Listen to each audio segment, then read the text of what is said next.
Adelante. Buenísimo. Bueno, buenos días a todos y a todas. Les quiero dar la bienvenida a la mesa 6, que se titula Cuerpos y Saberes. En este caso tenemos 3 ponencias, ¿sí? Voy a empezar yo. Me voy a presentar primero, para los que no me conozcan. Mi nombre es Noelia Fernández. Trabajo en la Cátedra de Literatura Inglesa con Lucas, Celina, Inés, Marcelo Lara, Cecilia y Ezequiel. En este momento me encuentro escribiendo, les cuento un poco lo que estoy haciendo porque tiene que ver con este trabajo. Me encuentro escribiendo mi tesis de maestría. Yo hice la maestría en Literaturas Extranjeras y Comparadas, y la maestría es justamente sobre teatro jacobino, el vínculo, la relación entre la representación del cuerpo y el umbral entre lo público y lo privado, la esfera pública y la esfera privada. Y bueno, mi trabajo se titula Repugnancias, diferencias y alteraciones, la corrección de los cuerpos en el teatro jacobino.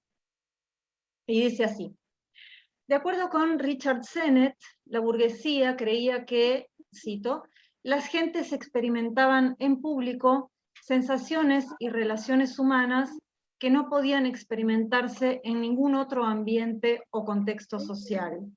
Fin de cita.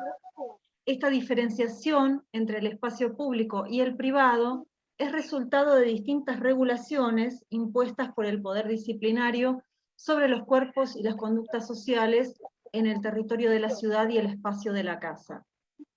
Se trata de imposiciones que definen, de algún modo, zonas y sujetos de exclusión, cuerpos sancionados y hábitos aceptables. En la Inglaterra de fines del siglo XVI y las primeras décadas del XVII, la expansión de las ciudades y el desarrollo del capitalismo diversificaron las relaciones sociales, lo que propició y requirió un conjunto de nuevos códigos que permitieran o facilitaran la adaptación a dichos vínculos. La literatura de la temprana modernidad, y particularmente las obras teatrales inglesas de este período, expresan una intensa preocupación por, cito nuevamente a Sennett, modos de lenguaje, vestimenta o interacción adaptados lógicamente a la búsqueda de principios de orden público, puesto que en dicho contexto el teatro podía funcionar, en cierto modo, ya sea como portavoz pedagógico de estos cambios, o bien como su vía de escape. Nuestro trabajo se propone analizar desde esta perspectiva prácticas, espacios y cuerpos excluidos o estigmatizados en 3 comedias jacobinas: The Night of the Burning Pestle, de Francis Beaumont, y 2 obras de Ben Jonson, Epicena o La Mujer Silenciosa y Volpone. En primer lugar, Epicena o La Mujer Silenciosa, estrenada entre fines de 1609 y principios de 1610 para una reapertura teatral inmediatamente posterior a una fuerte epidemia de peste, expone sensibilidades particularmente enmarcadas por el ámbito de la ciudad como un espacio que, en ese contexto de producción, se encontraba asediado tanto por la recurrencia de la enfermedad, propiciada por la cercanía de los cuerpos, como por un importante crecimiento poblacional ligado a los cambios económicos. El incremento de la cantidad de habitantes en Londres es un rasgo frecuentemente destacado del periodo comprendido entre principios del siglo XVI y hasta aproximadamente 1650, y tuvo su incidencia en la sociabilización y el proceso de corrección de los modales frente a la ampliación de los vínculos que implicaba la diversidad económica. Una inquietud que recorre las obras de Jonson, como rasgo general, es el impacto que tuvieron los vertiginosos cambios impuestos por la modernidad en el espacio urbano, en la percepción y en la necesidad de implementar tecnologías que, en las ficciones johnsonianas, promueven nuevos criterios de organización espacial. Según Bruce Boerer, los efectos del crecimiento poblacional se evidenciaban en cambios respecto del uso de las casas y las tierras. Y esta particularidad nutre especialmente la trama de Epicena o la mujer silenciosa.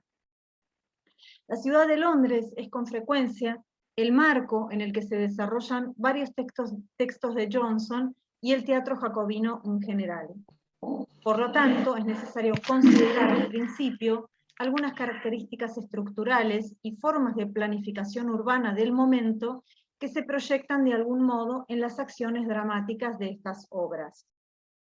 La noción de enclave, acuñada por Jameson en referencia al espacio utópico, permite pensar de algún modo la estructura de la Londres renacentista, especialmente en su relación espacial y jurídica o administrativa con los teatros públicos, ya que designa una zona imaginaria regida por leyes particulares que se halla inserta en un territorio real con otra organización y que establece una relación dialéctica y contradictoria con este último. Desde esta perspectiva, la zona londinense en la que se erigieron no solo los teatros públicos, sino los prostíbulos, las tabernas y otros diversos espacios destinados al entretenimiento popular durante el Renacimiento inglés, se encontraba relegada a la margen sur del Támesis, del lado opuesto a lo que se conocía como la City. Gracias a la presión puritana, esta era la única área de Londres donde se permitían dichas actividades que las autoridades municipales prohibían del otro lado del río, puesto que se consideraban marginales y peligrosas desde el punto de vista moral y sanitario. Southwark, tal era el nombre de esta parte de la ciudad, podría definirse entonces como un enclave, es decir, un área de exclusión respecto de la zona oficial, tanto desde el punto de vista territorial, ya que el río la separaba de la City, como jurídico, dado que no la alcanzaban estas regulaciones gubernamentales. En Epicena o la mujer silenciosa de Johnson, la pretendidamente distinguida señora Otter exige a su marido, exponente de un nivel social inferior, que se comporte, cito, con distinción y buena moralidad, y amenaza con enviarlo precisamente a la otra orilla del río, ese lugar tan diferente de su casa y de su techo, que ella ha perfumado para las grandes damas, y que de ningún modo han de estar corrompidos con el olor de osos y toros, animales característicos de los espectáculos de Southwark. Por otra parte, volviendo al contexto de producción, no solo Southwark configura un enclave, sino también los teatros que allí se erigían, dada su efectiva inserción en la ribera sur. Además, el teatro público del momento contiene en sí mismo un enclave que es el espacio escénico, ya que el escenario típicamente desnudo del drama renacentista inglés permitía la representación de distintos espacios dramáticos, una multiplicidad de posibilidades que implica nuevamente una organización particular de dicho ámbito en tanto lugar de la imaginación. En cuanto a este aspecto, The Night of the Burning Pestle, de Francis Beaumont, expone el complejo mecanismo que articula entre sí las distintas dimensiones de lo territorial en la lógica teatral y la distribución de los cuerpos que en ella se juegan, al proponer, ya desde su introducción, una reflexión metadramática que hackea en tono paródico la profunda relación entre las convenciones específicas del espacio escénico, las de la ficción dramática y aquellas que rigen las relaciones sociales del momento. Beaumont presenta a un grupo de personajes que asiste a la representación de una obra cuya acción se desarrollará a lo largo de los actos siguientes. Los dos principales, George, el ciudadano, y su esposa Nell, se ubican durante las primeras líneas y, de acuerdo con las reglas del teatro público, de pie, bordeando el escenario, posición tanto social como espacial que no tardan en transgredir, según la didascalia, cuando deciden subir al escenario en un encarnizado reclamo al prólogo por ver una obra seria que represente a los comunes de la ciudad, otorgándoles por fin el protagonismo que la burguesía ganaría en la cultura poco tiempo después. La singular relación que expone la metaficción entre lugar físico y contexto social será permanentemente infringida por el ciudadano y su esposa. Así lo sintetiza Daryl Grantley en su libro London in Early Modern English Drama. Los dos personajes principales de la comedia de Beaumont no tienen noción del teatro como espacio público, ni conocen las convenciones que rigen la representación dramática. Se insertan en el entorno urbano como si fuera una mera extensión, una prolongación de su propio ámbito doméstico, cuando, por ejemplo, la esposa invita a "these gentlemen", es decir, estos caballeros, posiblemente refiriéndose a los propios actores o a otros espectadores, los invita a su casa, ¿no? Y estas rupturas de las formas afectan el contenido de la obra en desarrollo. Otro ejemplo de esta continuidad, aunque menos lúdica y más perturbadora entre la esfera pública y el ámbito doméstico, construye Epicena o La mujer silenciosa, a través de Morose, protagonista de la obra y precursor del enfermo imaginario, cuya única protección contra los ruidos de una Londres que lo aliena consiste en no salir jamás a la calle sin cubrirse los oídos con todos sus gorros de dormir. Por otro lado, un desajuste en la utilización de convenciones sociales básicas del ámbito público por parte del señor Laffoul motiva el escarnio y el chisme de los otros personajes, puesto que su uso desarticulado y excesivo, lejos de incluirlo, lo expulsa del entorno. Cito: "Laffoul es capaz de saludar a un juez cuando está sentado en el tribunal, a un obispo en el púlpito, a un abogado cuando está en la barra pronunciando su defensa, o a cualquiera, aun cuando se encuentre en la iglesia en lo mejor de las oraciones". Fin de cita. Además del espacio escénico ya mencionado, la noción de enclave resulta iluminadora para pensar también el espacio dramático, es decir, el lugar de la acción. El minucioso sistema de aislamiento con estrictas reglas que Morose impone como un modo de organización exclusivo para su propia casa y para todos los que entren en ella, evidencia que la porosidad de los espacios empieza a convertirse en un verdadero problema de percepción. Elude la penetración del afuera mediante absurdos acuerdos con vendedores ambulantes, pregoneros y muchas otras nuevas profesiones caracterizadas por el ruido, de modo que no transiten la estrecha y silenciosa calle que eligió especialmente para su casa, cuya forma y estructura adapta obstinadamente con los mismos fines. Cito: "Ahora con la peste, la perpetuidad del campaneo le ha hecho imaginar una estancia con dobles paredes y triple techo, las ventanas obstruidas, y allí vive a la luz de una vela". Fin de cita. Llega incluso al extremo de arrancar el llamador de la puerta y colocar del lado de afuera un cubrecama de plumas que amortigüe el ruido de los visitantes al golpear. Todo esto se suma a una recurrente obsesión del personaje por mantener las puertas cerradas para instaurar una frontera absoluta entre la calle y el interior de la casa. Un cambio abrupto que resultaba impensable y por lo tanto disruptivo en una sociedad que en muchos aspectos, y como producto de distintos procesos de cambio, se encontraba aún anclada en lo que Derrida llamó umbral, esto es, cito, "una línea de frontera indivisible pasada la cual se entra o se sale, y que choca con los límites tecnológicos categóricos que Morose impone". Como ningún otro personaje de Epicena o La mujer silenciosa, Morose entiende que la experiencia sensorial se encuentra indisolublemente unida a la del ambiente, que los problemas relacionados con el cuerpo han encontrado expresión en la arquitectura, como dice Sennett, puesto que para este enfermo imaginario, el estado del cuerpo depende principalmente de su ubicación en el espacio y de su relación con los otros. La simbiosis entre la topografía urbana y el cuerpo humano es una imagen recurrente en estas obras. En Volpone, la otra City Comedy de Johnson, el cuerpo incontinente se torna repugnante como los conductos de la ciudad, cuya apertura incomoda del mismo modo que las puertas abiertas en la casa de Morose. Cito: "Su nariz es una alcantarilla supurante", comenta Corvino sobre Volpone, a quien exige que cierre, cito nuevamente, "esos asquerosos ojos lagañosos como dos pozos de rana". Fin de cita.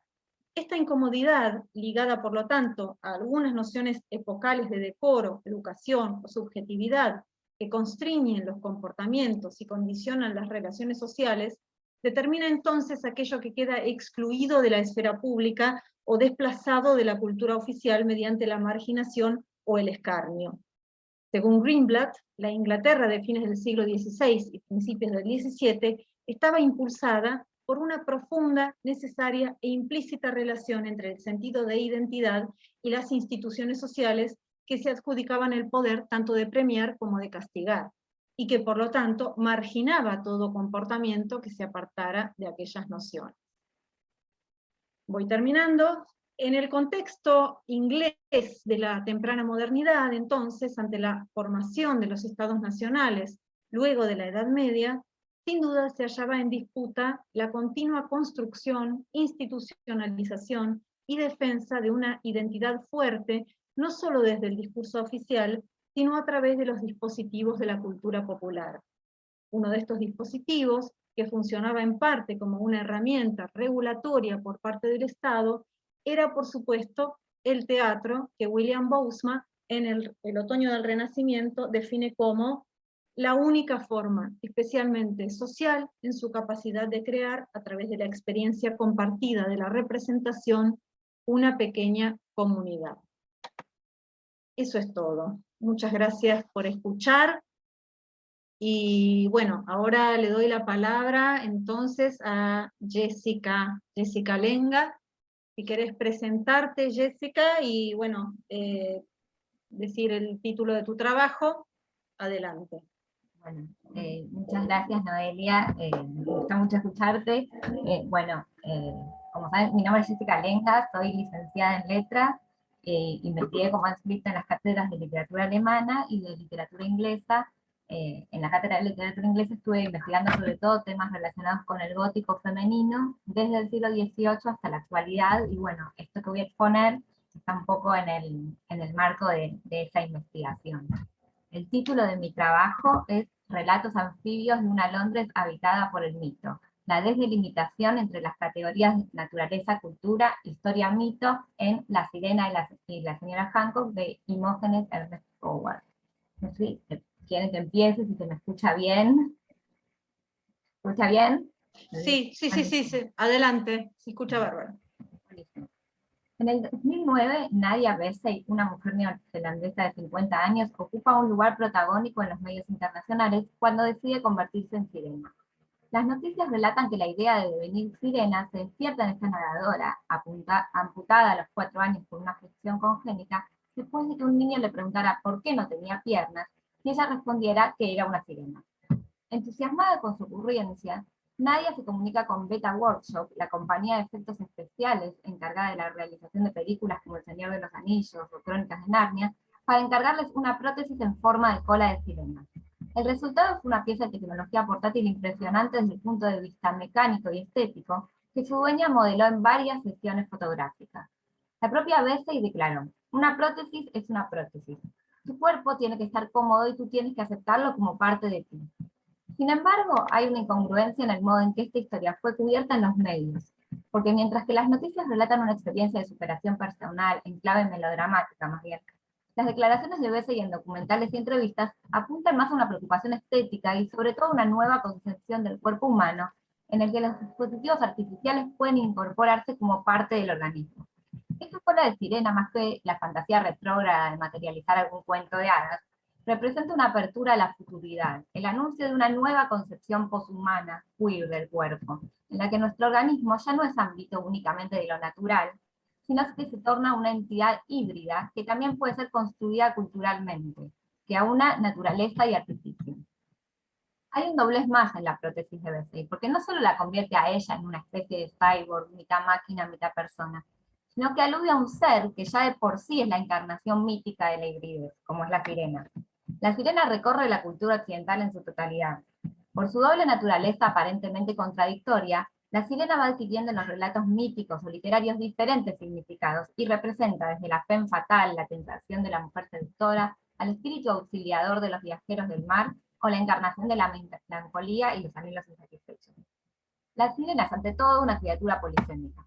Al respecto, Frederica Bain sostiene que por su naturaleza fluida, la sirena es un significante que no debería ser estabilizado en una definición, que debe ser entendido más como la representación de lo cambiante y no del todo capturable por el lenguaje.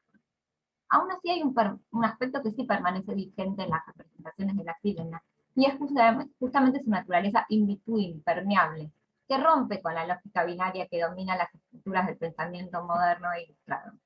Sarah Pedersen sugiere que la profunda incoherencia representada por el cuerpo irreconciliablemente animal y humano, natural y sobrenatural de la sirena, la convierte en un sitio para la creación epistemológica y un mecanismo fructífero de producción de conocimiento. En mi exposición quiero referirme a una novela que también adopta el mito de la sirena para abordar cuestiones como la hibridez, la liminalidad y las formas de existencia poshumana. Es la novela debut de una joven autora, Imogen Sternes-Howard, publicada en 2018 y que se titula La sirena y la señora Hancock. El relato se significa en la Londres del siglo XVIII y podría ser incluido en una categoría que comienza a aparecer en la bibliografía especializada, la literatura neo-georgiana, a la que nos referiremos más adelante.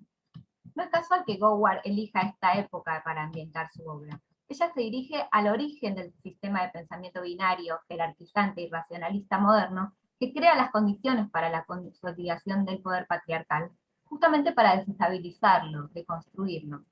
Así, lo primero que podríamos decir de la señora Hancock es que más allá de la inclusión de esta criatura mítica, se trata de una obra que formalmente es concebida como anfibia, que opta por articular elementos ambivalentes y mezclar géneros diversos. Según John Stuart, la literatura híbrida o anfibia es aquella que entiende la obra de arte en términos de cruces, como zona de encuentros, oposiciones y fronteras porosas, más que como ámbito de la exclusión y las normativas genéricas. Una literatura híbrida se define por las formas impuras, pero también la contaminación en todos los niveles. El objetivo de mi exposición es justamente analizar algunas de esas hibridaciones que la novela presenta.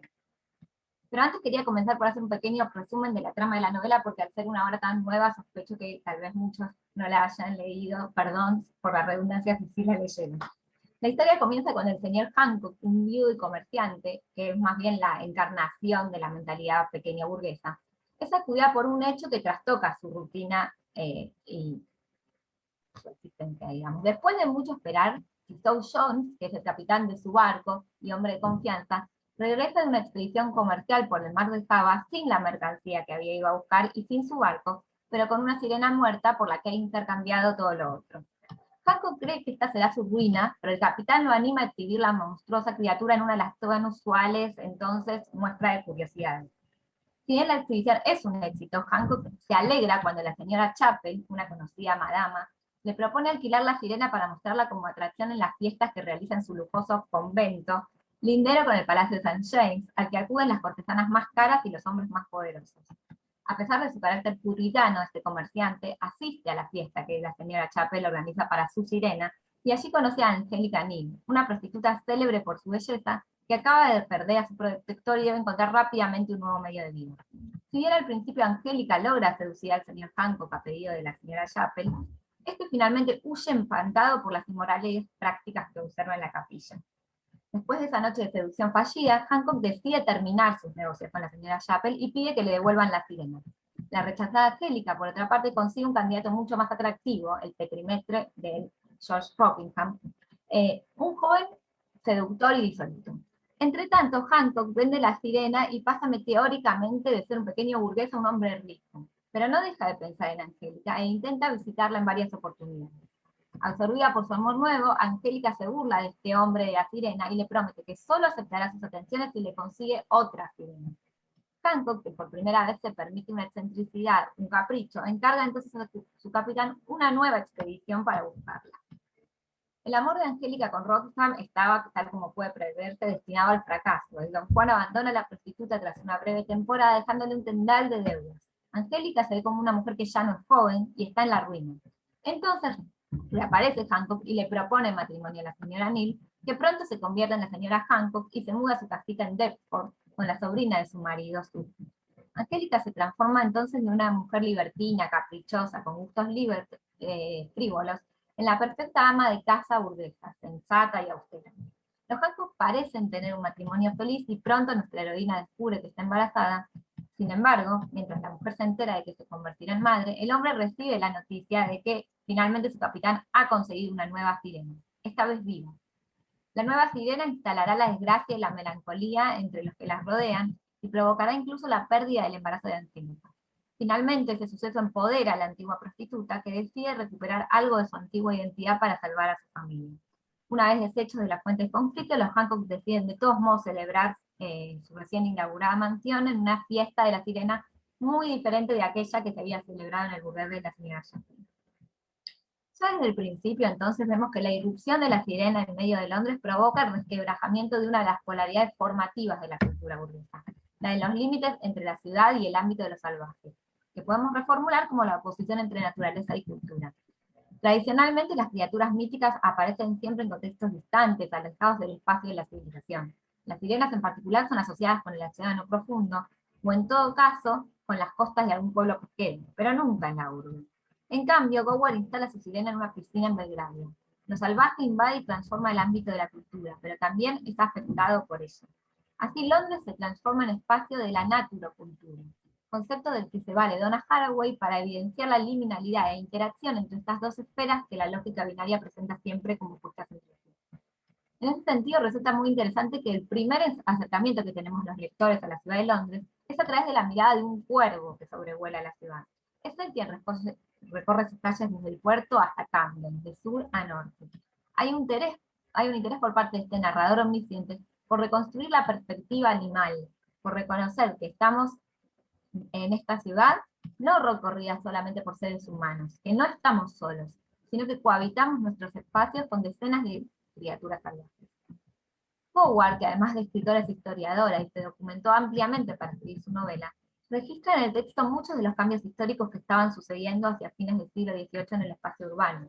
Muestra cómo ciudad y campo dejan de ser los ámbitos separados, distantes, prácticamente incomunicados en la era premoderna, y representa el modo en que sus límites se desdibujan cuando los hombres de oficina comienzan, por ejemplo, a mudar a sus familias a casas solariegas en los suburbios, lejos del insalubre centro.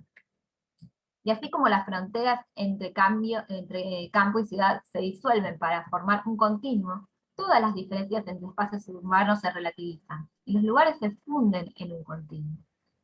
Las casas del señor Hancock en Deptford, por ejemplo, una zona de astilleros, es según el narrador igual a los barcos que él envía a los mares asiáticos, tienen las mismas vigas de madera e idénticos personajes tallados. Al prostíbulo de la señora Chapel lo llaman convento, pero está decorado con tanto lujo que se parece al palacio de un duque.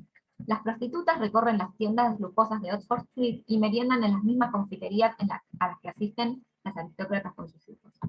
Asimismo, ni la sirena a la que habíamos mencionado como la invasión de lo salvaje escapa a la lógica capitalista de la sociedad urbana. Ella también se convierte en una mercancía extravagante que sirve para alimentar el mercado del exótico que tantas pasiones despertaba entre los coleccionistas 18. Por otra parte, una de las formas de hibridación más llamativas en la sirena y la señora Hancock es la que se da a nivel de los géneros literarios. Gower prepara a su lector para encontrarse con un género familiar que conoce y domina, la novela histórica. En principio parece obedecer a sus códigos, hay un claro esfuerzo por hacer una reconstrucción de época rigurosa y minuciosa.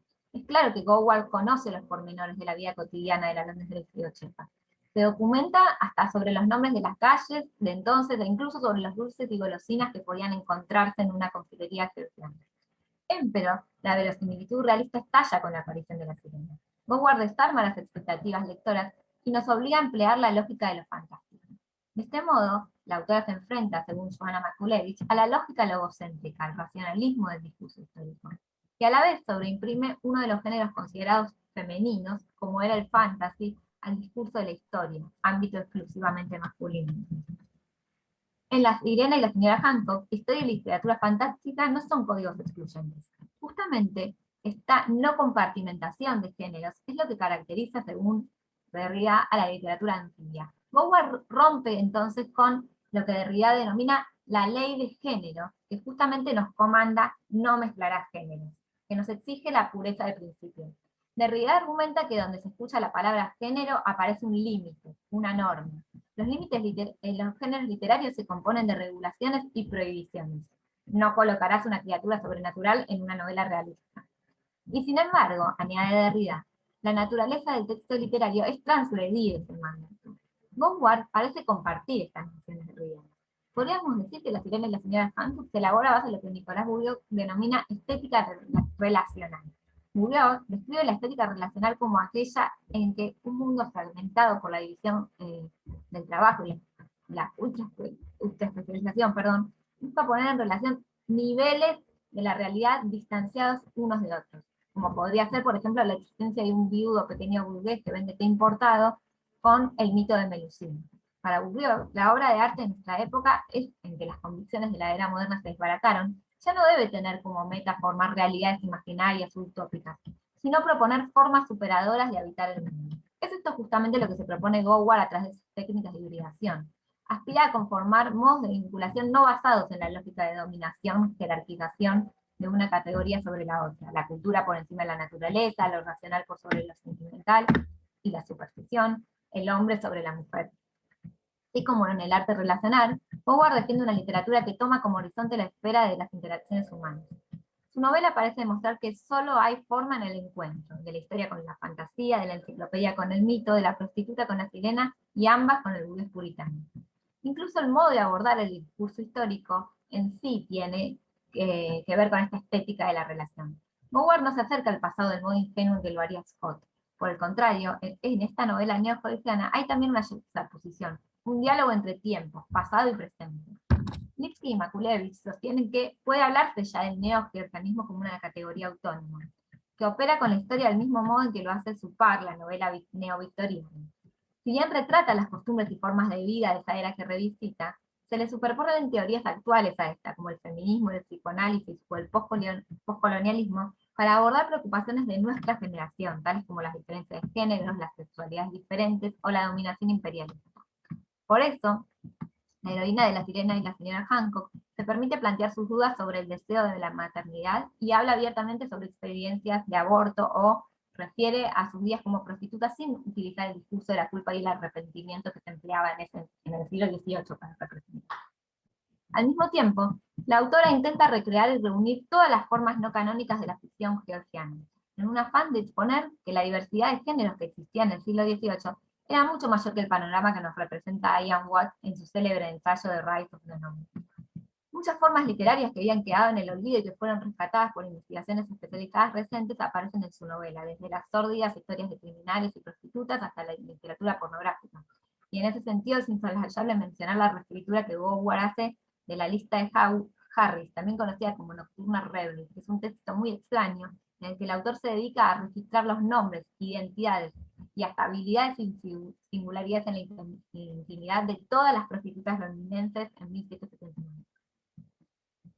Eso aparece mezclado, por ejemplo, con las narraciones exotistas y la tradición orientalista de marineros y viajeros que importan junto con sus mercaderías cuentos maravillosos al estilo de Las Mil y una Noches. Aquí es interesante destacar que este diálogo entre lo realista y lo maravilloso es un pretexto para reflexionar sobre el rol de la maravilla y la imaginación en la construcción de conocimiento del mundo dieciochesco, en el que ciencia y superstición no estaban tan disociadas como creemos. Es más, las dos sirenas del señor Hancock encarnan de este modo esa dicotomía. La primera sirena, la que proviene del mar de Java, tomando a Hancock por sorpresa, y que para distinguir vamos a llamarla sirena enciclopédica, es una criatura digna de habitar la era de la razón.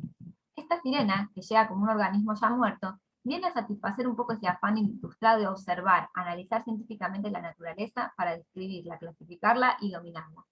Recordemos que en el siglo XVIII y aún hasta la era victoriana permanecía vigente una legislación que indicaba que toda sirena que se hallara en mares británicos era propiedad exclusiva de la corona. Encontrar una de estas criaturas aún permanecía dentro de los límites de los posibles, y de hecho cotidianamente se publicaban registros de avistajes de sirenas en las costas que no provenían solo de marineros supersticiosos, sino que también eran avalados por plumas letradas. Incluso Benjamin Franklin introduce en su revista The General Magazine una noticia sobre el avistaje de una sirena en la costa este de Estados Unidos. En un intento por explicar y racionalizar los mitos, filósofos y científicos incluían en las enciclopedias descripciones de criaturas anfibias monstruosas que podrían catalogarse como una sirena, aunque eran bien diferentes del imaginario que tenemos de la sirena como una criatura bella, seductora, con el cabello largo y el peine en la mano. El público Jessica, perdona la interrupción, te quedan unos 3 minutitos, ¿sí? Uy, así. Bueno, a ver. Cerrando. Bueno, el público dieciochesco no contaba solo con estas investigaciones y ilustraciones naturalistas, sino que también podía encontrarse con estas exhibiciones de curiosidades con bastante frecuencia. Un dato curioso es que una de estas sirenas apócrifas se exhibió hace poco en el British Museum entre 2017 y 2018, una época en la que la propia Goward trabajó en el museo. Y es esta criatura animal o artificial la que, según cuenta en sus entrevistas, inspiró la mente. Bueno, voy a saltear un poco de mi exposición para no superar demasiado el límite. Entonces, frente a esta primera sirena, que es una criatura desagradable y prácticamente monstruosa, pero sumamente material y palpable, que no introduce demasiado el ámbito de lo fantástico en la novela, porque es sumamente verosímil, aparece una segunda sirena, que es la sirena que yo llamé mítica, y que se corresponde mucho más con el mito, aunque lo curioso de esa segunda sirena es que no tiene ninguna entidad corporal, es más bien una aparición que se percibe a través de su movimiento y sobre todo el efecto que genera en los otros, que es el de toda sirena folclórica, de generar una especie de melancolía, de pavor ante la conciencia de los deseos no realizables.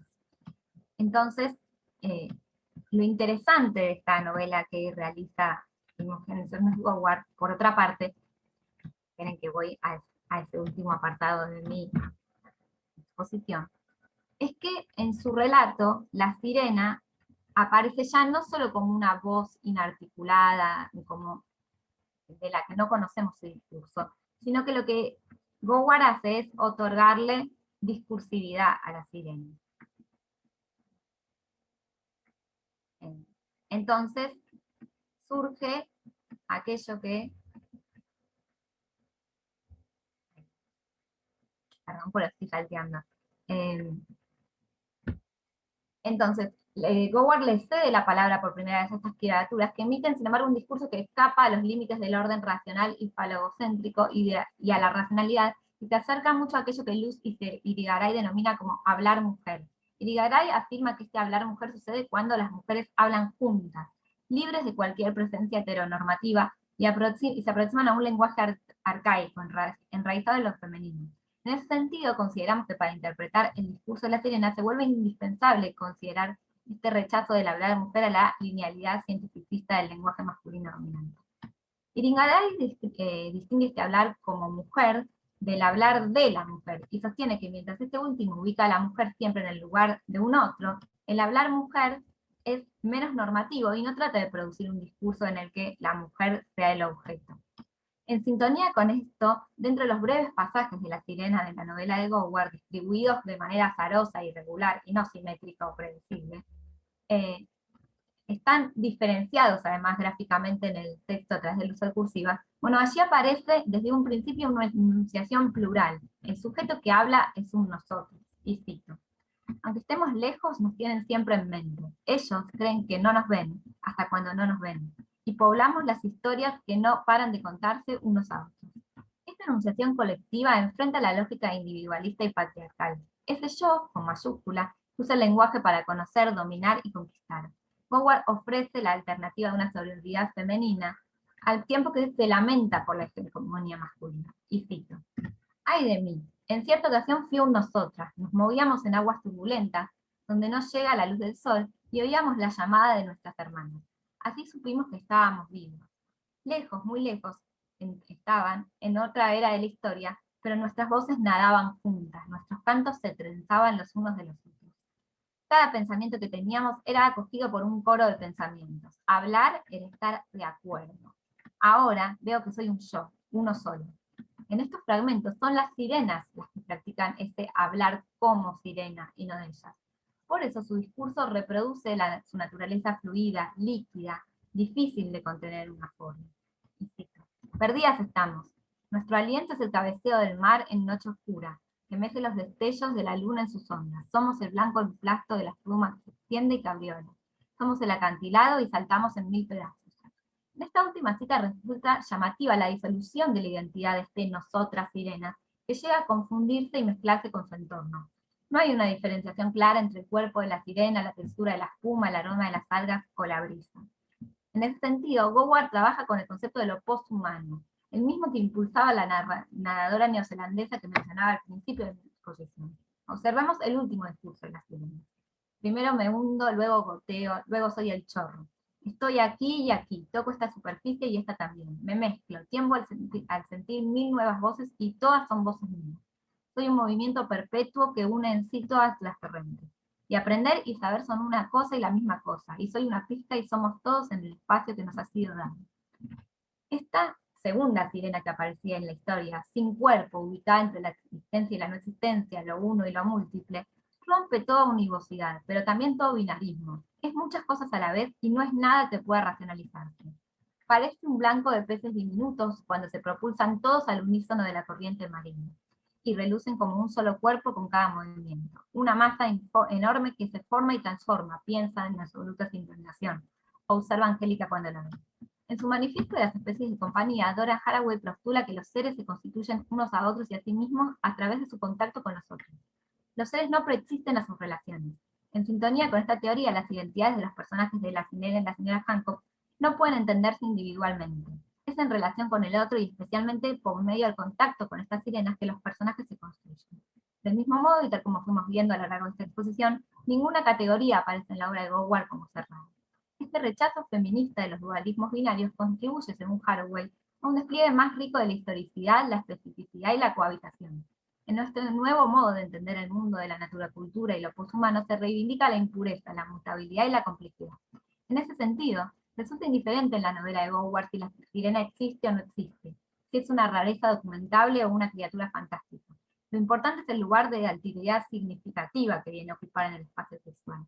La sirena se realiza, adquiere realidad a partir de su vinculación con otros personajes, pero el modo en que los acompaña y evoluciona a lo largo del relato juntos con ellos.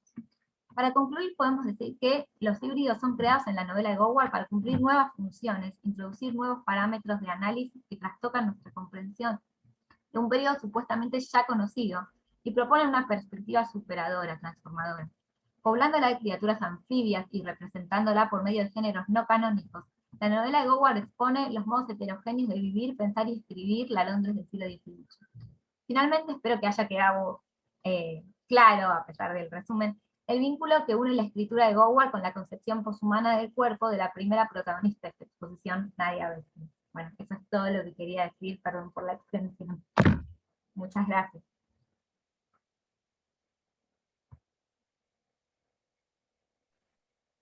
Bueno, gracias a vos, Jessica, por la exposición. Bueno, le voy a dar la palabra entonces ahora a Pablo Massa. Pablo, adelante, presentate primero brevemente y podés empezar con tu exposición. Bueno, ¿puedo compartir pantalla? A ver, Lucas, si le das, lo habilitas. Ya está, Pablo. Muchas gracias.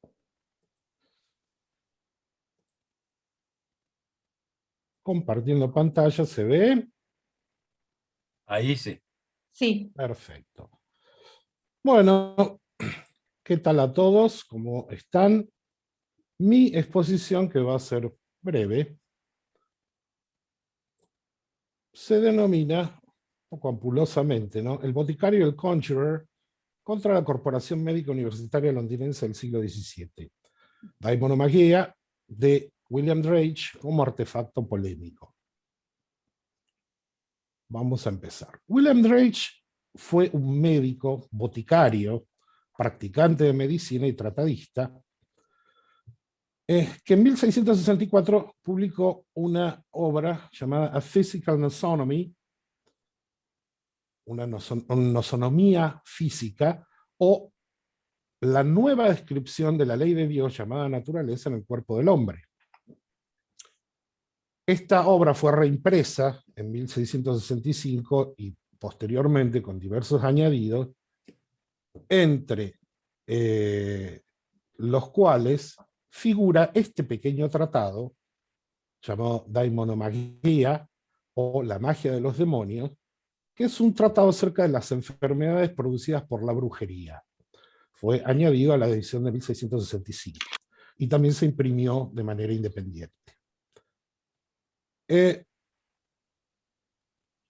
Les retengo la atención sobre otra publicación de 1665 de William Drake, que es la Piretología o Tratado de las Fiebres Intermitentes, que él va a publicar en inglés y en latín.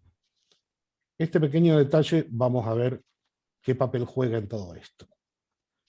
Drake fue boticario de profesión y practicante de medicina sin instrucción formal específica, y tuvo una formación clásica y literaria elemental en la Grammar School. En la época no era infrecuente que los boticarios y los barberos cirujanos ejercieran la medicina, hecho que fue combatido, por lo menos en Londres, y con bastante poco éxito, por el College of Physicians desde la época Tudor hasta el siglo XVII. Daimonomagia no destaca por su originalidad, no es un tratado sobre brujería demasiado original, sin embargo es un buen y corto compendio de los estereotipos, relatos, fuentes, citas de autoridad y argumentos acerca de la brujería en su tiempo.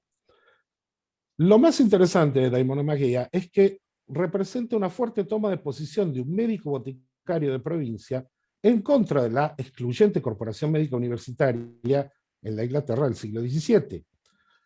Toma de posición que involucra no solamente aspectos de ejercicio profesional, sino también aspectos epistemológicos. Esta última característica, la de ser un artefacto polémico, es lo que moldea la retórica y el tono de este escrito, y por eso resulta tan interesante. En cierta forma, el verdadero tema de Daimonomagia, más que las brujas, es el del genio personal por encima del origen social. Esto es algo que se evidencia muy fuertemente en el escrito. A ver.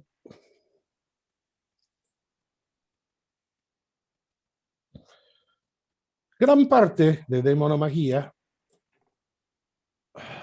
está dedicado menos a exponer el diagnóstico y cura de una enfermedad que a ofrecer pruebas testimoniales y argumentales de que la brujería y lo sobrenatural en efecto existen. El escepticismo acerca de lo sobrenatural, que Drake va a llamar Sadducism, en la época se va a llamar Sadducism, es una marca de casta que en el imaginario de Drake identifica a los médicos letrados de formación universitaria, y es el responsable de que el paciente afectado por enfermedades asociadas a la brujería a menudo no reciba tratamiento ni cura. El escepticismo, por lo tanto, es un obstáculo terapéutico. Y vamos a ver que en el imaginario de Drake es un obstáculo terapéutico producido por la incredulidad de los médicos, digamos, de las capas superiores de la sociedad, afectados de ateísmo. Entre los supuestos epistemológicos del escrito de Drake son relativamente interesantes, es que la naturaleza y lo preternatural, recordemos que lo sobrenatural no son exactamente lo mismo, tanto la naturaleza como lo preternatural, es decir, aquellas partes de la naturaleza de las cuales ignoramos el mecanismo, son terra fera incógnita y no pueden ser reducidos a principios ni a fórmulas a priori. Eso lleva al error de adecuar la experiencia al principio y no al revés. Solo se obtiene conocimiento a través de la observación y comparación de fenómenos. El escepticismo lleva a asimilar forzadamente un fenómeno sobrenatural o preternatural a otro conocido y explicable. Y eso, en opinión de Drake, es hacer violencia a la razón y a Dios, porque en cierta forma es envilecer la creación divina.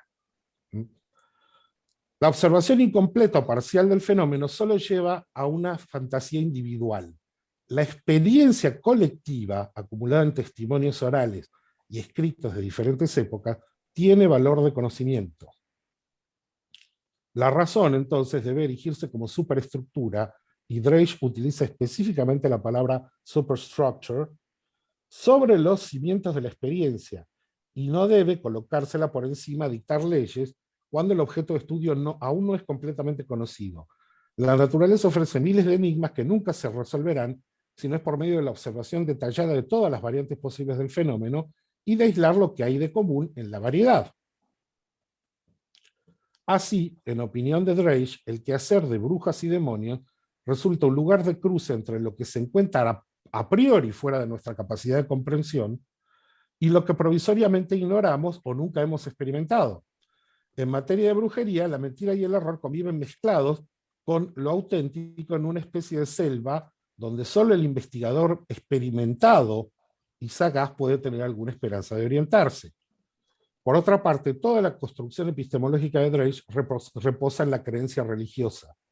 No solo la fe, sino la paciencia que deriva de la fe, son las armas terapéuticas principales contra la brujería, sino que las escrituras también constituyen un repositorio nosográfico legítimo que aporta descripciones válidas de síntomas y etiologías de las enfermedades de origen sobrenatural. En Daimonomagia tenemos entonces una especie de empirismo cristiano informal, si podríamos llamarlo así, que en la construcción discursiva del autor se opone tanto a la rigidez epistemológica del cursus galénico hipocrático, que hasta el momento se impartía en las facultades de medicina, como al supuesto ateísmo que la imaginación popular le atribuía a los médicos de formación universitaria. Como señala Thomas Keck en las anotaciones sobre Religio Medici de Sir Thomas Browne, es un dicho corriente, aunque solo entre los iletrados, el que dice, de cada 3 médicos, 2 son ateos. Ahora bien, Drake no es un iletrado, pero tampoco es un lector de Bacon. Representa una especie de estrato de formación media que no se le puede llamar iletrado, no en el sentido que le da Keck a ese comentario, pero tampoco es una persona con formación universitaria ni filosófica de ninguna clase. Para entender un poco mejor esta construcción discursiva, habría que separar 2 bandos, por lo menos, dentro de la práctica médica de la época. Por un lado estaban los boticarios médicos y cirujanos barberos, y por otro lado los médicos letrados. Los boticarios médicos, como Drake, pertenecían a las capas medias bajas de la sociedad, mientras que los médicos letrados pertenecían a la burguesía acomodada o a la nobleza menor. Ambos estaban agrupados en colegios profesionales. El College of Physicians tenía el monopolio legal del ejercicio de la medicina desde 1518. Y la sociedad de boticarios, que existe hasta hoy en día, fue creada en 1614 y entró en permanente conflicto con el College of Physicians por la cuestión de la legitimidad o no del ejercicio médico. El College of Physicians directamente no quería dejar que los boticarios prescribieran medicina sin autorización de un médico. Mientras que los boticarios se sentían perfectamente con derecho a hacer eso. Por otro lado, los boticarios médicos, la transmisión del saber se hacía a través del sistema clásico, la formación de maestro-aprendiz, mientras que los médicos letrados eran todos de formación universitaria, particularmente de Cambridge y Oxford, y era una formación universitaria costosa, lo que garantizaba que solamente dentro del círculo del College of Physicians llegara gente de mucho poder adquisitivo. Generalmente los boticarios médicos tenían una escolaridad elemental o ninguna, mientras que los médicos letrados tenían una formación basada en la filosofía y la cultura clásica.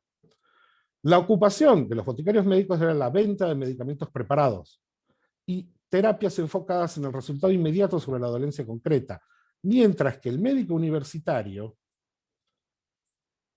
basaba su terapia en el ejercicio de un patronazgo moral y filosófico integral sobre el paciente.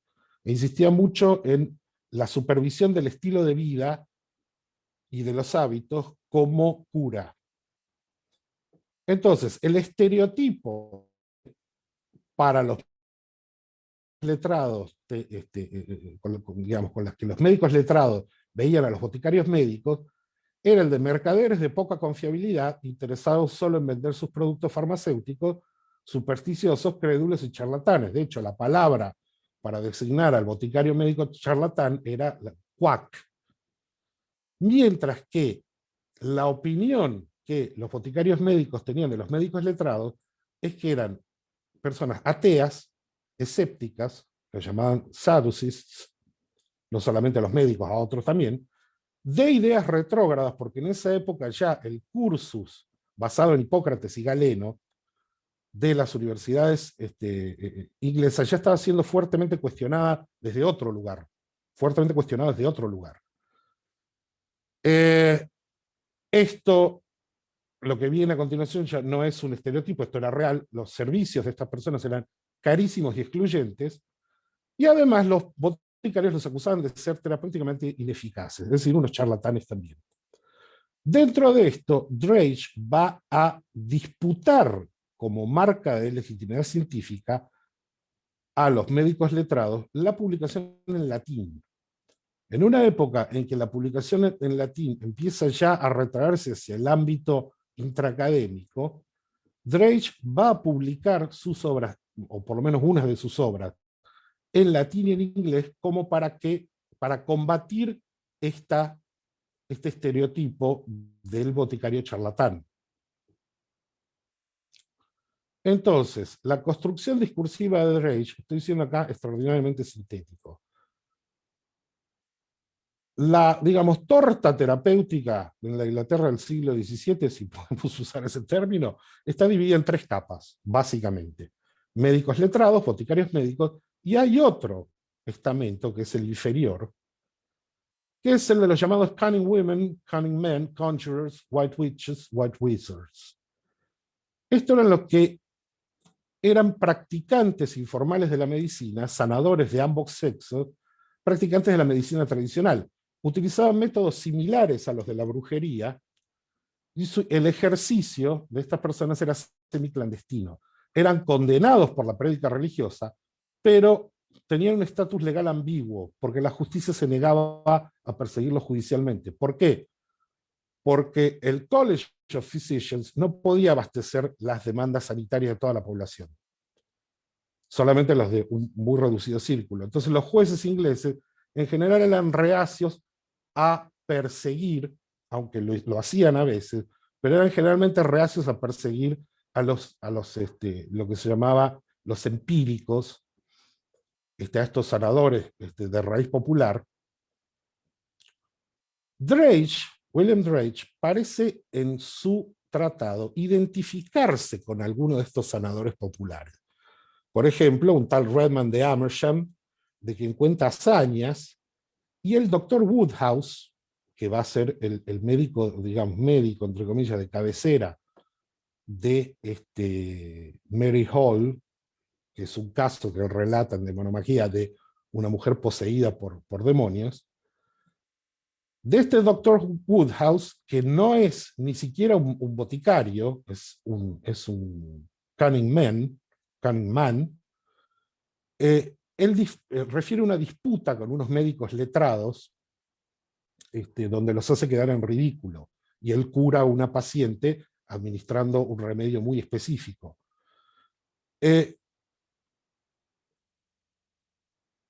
Por otro lado, de los médicos letrados, a los médicos letrados les va a disputar determinadas marcas de legitimidad científica que también están dentro del texto. Entonces, él va tomando, la construcción discursiva de Drake va tomando elementos de la capa superior y de la capa inferior y va a trazar una especie de síntesis que representa daimonomagía, que es el de la superioridad y la experiencia del genio individual, lo cual se ve en el relato que él hace de estos sanadores populares, y al mismo tiempo de el uso de la cultura clásica y de los mecanismos universitarios de razonamiento. Por ejemplo, tiene todo un capítulo que está desarrollado en forma de silogismos, que es el peor uso del silogismo que he leído en toda la literatura. Sin embargo, Drake lo toma de manera muy inocente y muy cándida, pensando que con eso convence al lector. Este tipo de apropiación ingenua de las marcas letradas de legitimidad científica, combinado con el relato completamente autoidentificatorio y heroico que hace de estos sanadores populares, confluye en esta construcción de un boticario médico tratando de obtener un lugar o tratando de obtener un lugar digamos, de legitimidad dentro del cuadro científico de la época. Un asunto interesante en la demonología es el tema del género.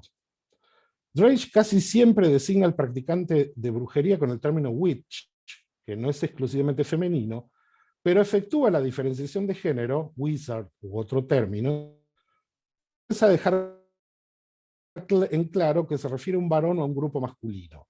Acerca de Redman de Amersham dice, he may be witch or wizard as some will have meant to be called. El brujo varón, el asunto del brujo varón es un tema interesante en demonomagia. Como bien señala Agustín Méndez, a pesar de que la teoría demonológica de la época no estaba determinada por cuestiones biológicas y naturales asociadas al sexo, sí estaba, obviamente, profundamente vinculada con el carácter social histórico de las construcciones de género.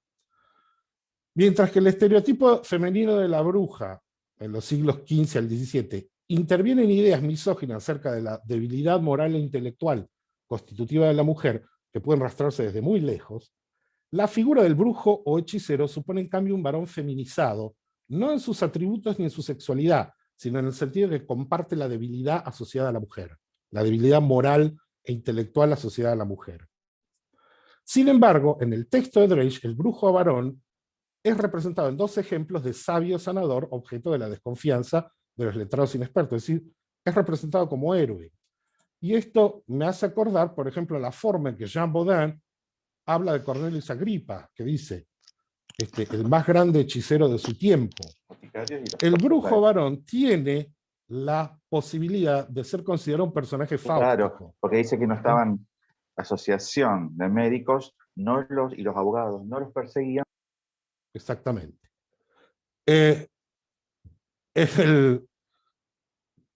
Jean Baudin al hablar de Cornelius Agripa, dice que fue el más grande hechicero de su tiempo.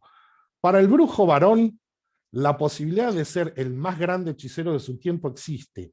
No hay posibilidad, no existe la categoría mental de la más grande hechicera de su tiempo. Ese espacio que se reserva al varón para ser un personaje trágico o fáustico que alcanza cierta grandeza trágica a partir de su debilidad moral, no es algo que no está permitido a la mujer. La mujer es bruja porque es mala, punto. Porque es mezquina, porque es naturalmente una mujer que no se resigna a determinados roles. Y Drake, digamos, hace uso de esta construcción. Él se va a identificar con personajes que potencialmente son brujos, o pueden ser considerados como brujos, pero solamente con varones. El asunto de si son brujas o brujos, que es algo que se discute incluso en el texto de Demonomagia, Drake deja esa pregunta sin responder, a pesar que hay muchas zonas grises. Porque entonces, ¿de dónde sacan su poder? Lo que funda la brujería es un pacto con el demonio, es el pacto de abjuración de Dios y de aceptación del demonio. De hecho, es solamente necesario, según la demonología de la época, solamente es necesario ese pacto para ser un brujo. Incluso uno puede no ejercer la brujería, y ya con haber hecho el pacto es suficiente. Es como una especie de reverso satánico de la salvación por la fe. Entonces, si estos white wizards o sanadores o brujos buenos han hecho o no el pacto con el diablo, Drake deja esa cuestión de lado, la esquiva, y la esquiva deliberada. Es muy evidente que la esquiva, porque él mismo se lo pregunta. A pesar de esto, Drake menciona la existencia de white witches, o sea, de brujas buenas, brujas sanadoras, pero solamente las menciona y no hace ningún nombre particular de ellas, no las personifica.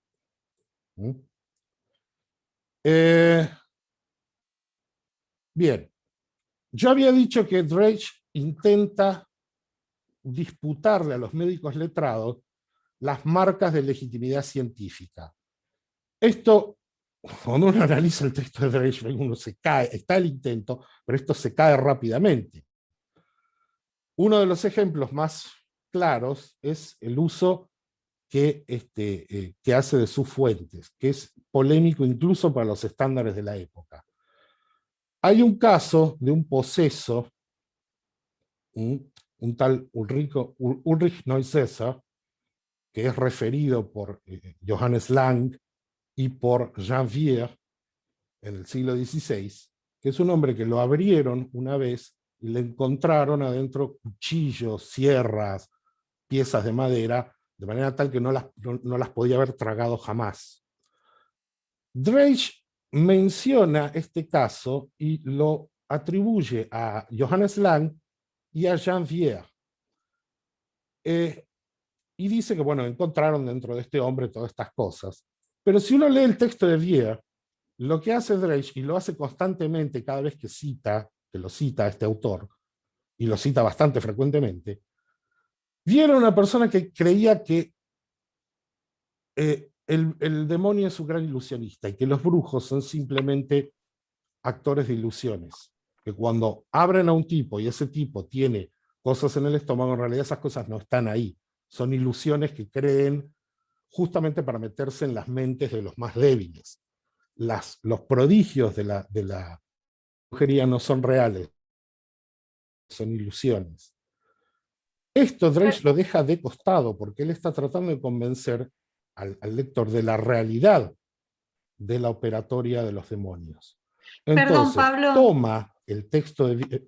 Sí. Perdón, Pablo, 2 Buen pase de minutitos, tiempo. ¿sí? Así vamos cerrando. Sí, no, ya mismo termino. Disculpa, Vier dice sobre el caso de Ulrico Neusser, dice, esto no es así, eso ya estaba desde antes, y esto es causado por otra cosa. Pero esto Dreich lo deja de lado, lo toma como cita de autoridad, pero deja de lado los argumentos en contra. Y así con casi todos los autores. Hace un uso muy libre de los casos que toma. Bueno, estoy dejando acá fuera 1000 cosas, pero esta es la frase con la que concluye el tratado, y vemos que es una extraña conclusión para un tratado sobre brujería.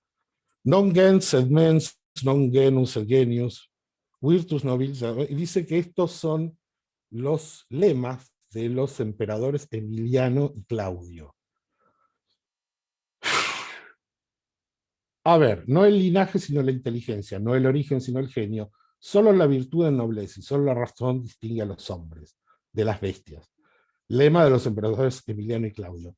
Esto no está extraído de la literatura clásica, esto está retraído de innumerables recopilaciones de frases y lugares comunes. Está tomado del refranero prácticamente. Y Dreich ingenuamente piensa que esto es una marca de cultura clásica, cuando en realidad es simplemente una especie de lugar común de la época. De hecho, este lema, el non gens sed mens, estaba traducido popularmente con not race nor place, but grace surely sets forth a man. Y circulaba de esa forma como refrán. Entonces, dentro del texto de Dreich se ve claramente la candidez en tomar determinadas cuestiones como marcas de legitimidad científica solamente en lo que tiene que ver con la cultura clásica y no con mecanismos de razonamiento. Les repito, el uso del silogismo de Dreich es espantoso. Además, se trata de un texto muy mal organizado, sin solución de continuidad, sin división de capítulos, se pasa de una cosa a otra constantemente, y podemos tener, por ejemplo, así, sin previo aviso, 3 páginas sobre el lugar, digamos, dónde pueden encontrarse en la Biblia pruebas de que tal enfermedad son causadas por demonios.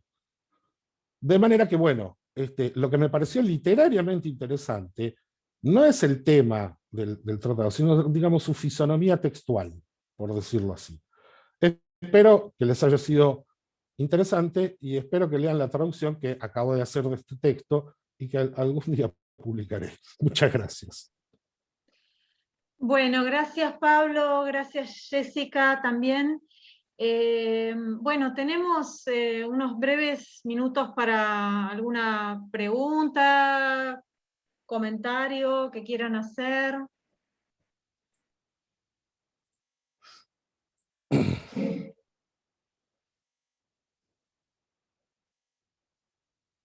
Acá Santiago pregunta si, Pablo, tenés el PDF de Daimonomagueia disponible para compartirlo.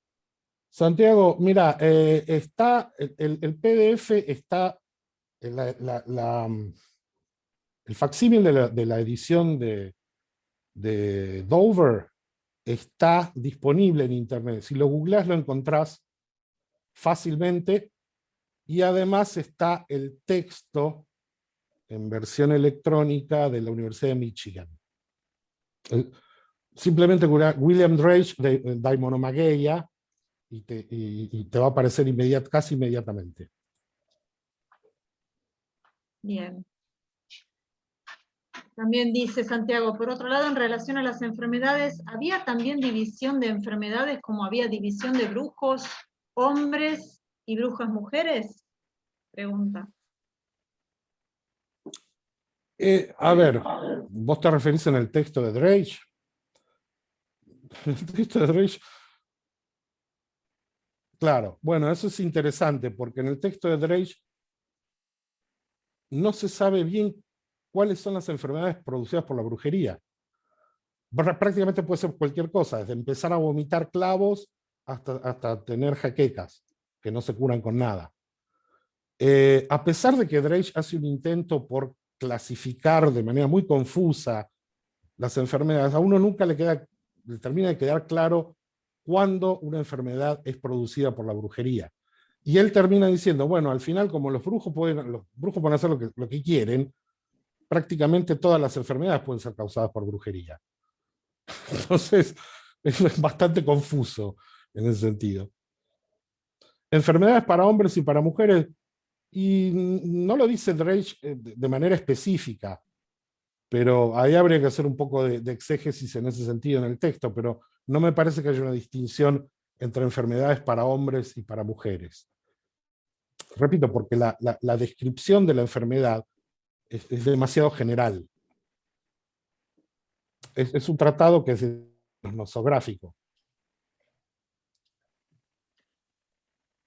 Bueno, muchas gracias nuevamente. No sé si alguien tiene algo más para comentar.